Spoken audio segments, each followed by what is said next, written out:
केशव के ऑफिस जाने के बाद शालिनी बाकी बचे कामों को पूरा करने में ही लगी थी कि अचानक फोन की घंटी बज उठी। फोन उठाते ही उधर से केशव की चहकती हुई आवाज सुनाई दी। तुम्हारे लिए एक बहुत बड़ी खुशखबरी है। आज से बाबुल मोरा नहर छूटो जाए सुनने के तुम्हारे दिन लद गए। तुम्हारा बरसों का बनवास खत्म हो गया और वे चिर प्रतीक्षित न्योता आ गया, जिसका तुम्हें पूरे 15 सालों से इंतजार था।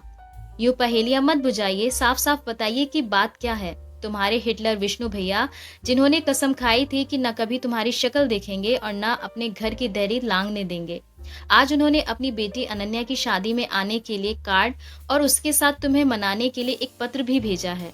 शायद उन्हें फ्लैट का पता मालूम नहीं था, इसलिए मेरे ऑफिस के पते पर यह पत्र आया है। केशव की बातें सुन हतप्रभ शालिनी के आश्चर्य की सीमा न रही। स्त्री के लिए उसका मायका उसके जीवन का एक ऐसा हिस्सा होता है जिसे वे कभी भुला नहीं पाती। आज मायके से संदेशा पा उसका मन चंचल पक्षी बन अतीत की गलियों में विचरने लगा। उसके पापा आशुतोष माथुर की गिनती शहर के जाने माने वकीलों में होती थी। उसकी माँ एक सीधी सादी घरेलू महिला थी। भाई बहनों से सबसे बड़े थे विष्णु भैया, उसके बाद शैल दी, फिर सोनाक्षी दी और सबसे छोटी वह खुद थी। चारों भाई बहनों के बीच अटूट प्यार था, लेकिन अनुशासन प्रिय विष्णु भैया से तीनों बहनें जितना प्यार करती थी उतना ही डरती भी थी। फिर भी आड़े वक्त पर हमेशा विष्णु भैया ही काम आते, चाहे पापा के कोप से बचना हो या फिर अपनी पसंद की कोई चीज लेनी हो। तीनों बहनें माँ की जगह भैया के पास ही भागी चली जाती थी। इसी तरह अपना सुख दुख, आक्रोश और आवेग बांटते दिन गुजरते रहे और वे सब भी बचपन लांघकर जवानी के देहरी पर आ खड़े हुए। पापा ने शैलदी की शादी तय कर दी। साधारण कद काठी और शक्ल सूरत वाले अरविंद जीजाजी रांची विश्वविद्यालय में फिजिक्स पढ़ाते थे। रांची में उनका हवेली नुमा मकान और पद प्रतिष्ठा को देख पापा ने झट से उनके साथ शैलदी की शादी तय कर दी थी। लेकिन शादी के बाद जब भी शैलदी ससुराल से आती, उनकी बड़ी बड़ी आंखों में एक अजीब सी उदासी और मायूसी नजर आती, जिसे वे बेवजह ही हंसी में छुपाती रहती। इसी दौरान एक ट्रेनिंग के सिलसिले में शालिनी को रांची जाना पड़ा। ये सोचकर वह बेहद खुश थी कि शैलदी के साथ ढेर सारी बातें और मस्ती करने का मौका मिलेगा। लेकिन वहां पहुंचकर उसका सारा उत्साह ठंडा पड़ गया। उसे अब जाकर एहसास हुआ था कि शैलदी के चेहरे की रौनक और आंखों की चंचलता क्यों गायब हो गई। अरविंद जीजाजी जैसा नीरस और क्रोधी व्यक्ति उसने पहले कभी नहीं देखा था। हर समय शैलदी उस चिड़चिड़े आदमी के इशारों पर नाचती रहती। फिर भी उन्हें पत्नी में कोई गुण ही नजर नहीं आता, बस कमियां ही कमियां निकालते रहते। लेकिन शैलदी की सहन शक्ति का जवाब नहीं था, जो चुपचाप सब सुनती रहती। जिस दिन उसे पटना लौटना था, शैलदी उसे बार बार समझाती रही कि मम्मी पापा को कुछ मत बोलना। उनकी बातें सुनकर वे झुंझला पड़ी थी। दी, आपने तो आज्ञाकारी बेटी बनने की हद पार कर दी। आपका यूं घुट घुट कर जीना मेरी आत्मा को कम छलनी नहीं करता है। कितना अच्छा होता अगर आप राहुल के लिए अपने हृदय के द्वार खोल देती। चौंकिए मत, क्या मैं नहीं जानती कि आपकी सहेली हेमा का देवर राहुल आप पर जान छिड़कता था। आप भी उसे कम प्यार नहीं करती थी, फिर भी उसे अपने आसपास भी फटकने नहीं दिया। क्या दोष था राहुल का? यही कि वह हमारी जाति का नहीं था। पर आपको इस बात की ज्यादा चिंता थी कि मम्मी पापा की इज्जत पर कोई आंच ना आए। मैं तो कहती हूँ अगर आप राहुल के साथ भाग जाती तो कौन सा आसमान टूट पड़ता। कम से कम आप तो चैन से रहती। शैलदी ने बढ़कर झट से अपना हाथ उसके मुंह पर रख दिया था, पर उनकी आंखें भर आई थी। टूटे सपनों का दर्द जैसे उनकी आंखों से पिघल रहा हो। हमेशा से महत्वाकांक्षी रही सोनाक्षी दी की शादी पापा ने काफी ऊंचे खानदान में की थी। प्रत्येक जीजाजी शहर के बड़े बिजनेसमैन थे और इकलौती संतान थे। इस रिश्ते से सभी लोग बेहद खुश थे। सोनाक्षी दी की सास कलावती भी सुंदर, संस्कारी और पढ़ी लिखी बहू पाकर निहाल थी।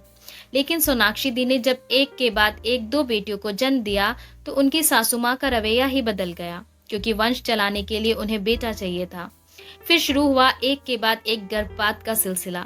किसी को भी उनके जर्जर होते शरीर का ख्याल न था, ना ही छलनी होते दिल का। कभी समझौता नहीं करने वाली सोनाक्षी दी की जिंदगी ही समझौता बन गई थी। कहीं गर्भपात के बाद जब बेटा हुआ तो उसे संभालने की शक्ति उनमें नहीं बची थी। उनके बेटे को तो उनकी सासू माँ ने संभाल लिया, लेकिन वे खुद एनीमिया के साथ मलेरिया का प्रहार झेल नहीं सकी और अपने नवजात शिशु को छोड़ पंच तत्व में लीन हो गईं। दोनों बहनों के दारुण दुख ने शालिनी का हृदय तार तार कर दिया और उसने शादी न करने का फैसला कर लिया। घर के लोग समझाते रहे, पर वे अपनी जिद पर अड़ी थी। एमएससी करने के बाद वे रिसर्च में पूरी तरह डूब गई। वहीं उसकी मुलाकात केशव से हुई। निश्चल मन का केशव काफी सुलझा हुआ इंसान था। शालिनी की हर तरह की उलझन को सुलझाते सुलझाते वे खुद ही उसके प्यार में उलझता चला गया, जिसका आभास शालिनी को भी जल्द ही हो गया। केशव के प्यार और निष्ठा ने शालिनी के शादी न करने के फैसले को ये जानते हुए भी बदल डाला कि केशव विजातीय है। केशव से शादी करने के फैसले की जानकारी होते ही घर में जैसे भूचाल आ गया। पापा से ज्यादा तो विष्णु भैया तिलमिला उठे थे। हिम्मत कैसे हुई तुम्हारी जो इस शादी के लिए इजाजत मांगने आ गई? अगर तुमने केशव से शादी करने की बात भी सोची तो तुम्हारी जान ले लूंगा। मजबूर होकर शालिनी और केशव ने कोर्ट में शादी कर ली और उसके साथ ही मायके से उसका रिश्ता हमेशा के लिए खत्म हो गया। कभी वे भैया की सबसे लाडली थी, लेकिन वही भैया उसके जीवन के सबसे महत्वपूर्ण फैसले में उसका साथ देने की बजाय दुश्मनों से व्यवहार कर रहे थे। न पहले हुई दोनों शादियों से सीख ली, न अपनी छोटी बहन के मन को समझने की कोशिश ही की। पूरे परिवार में एक माँ ही थी जो सिर्फ इतना जानकर कि उसकी बेटी सुखी दाम्पत्य जीवन जी रही है, इस शादी से पूरी तरह संतुष्ट थी। शादी के 15 वर्ष बीत जाने पर भी शालिनी को अपने फैसले पर कभी पछतावा नहीं हुआ। केशव के घर परिवार वालों ने उसे हमेशा मान सम्मान दिया।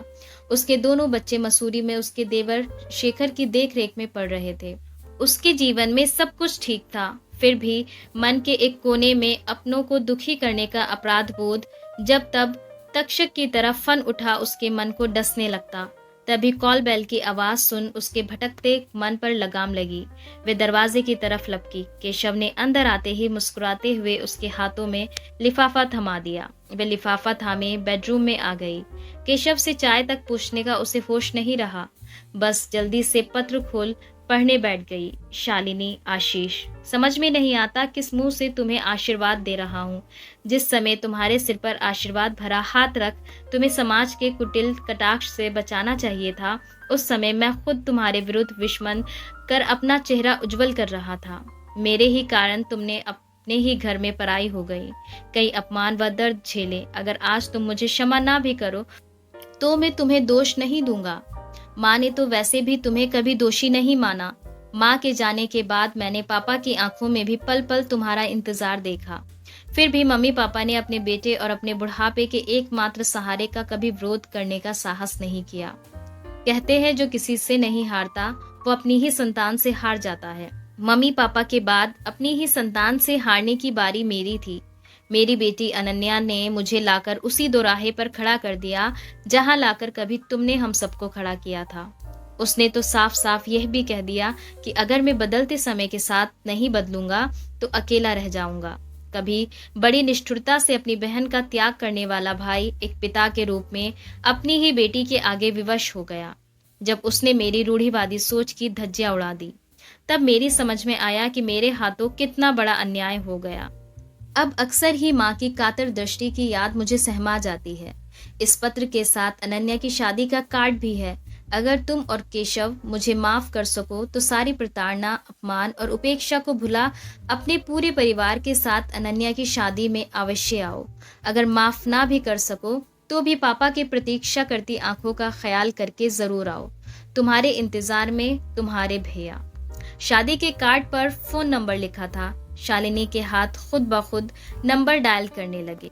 हेलो, भैया की आवाज थी। सुनते ही शालिनी की जबान जैसे तालू से चिपक गई। लेकिन भैया उसकी चुप्पी से ही ताड़ गए। कौन? क्या शालिनी?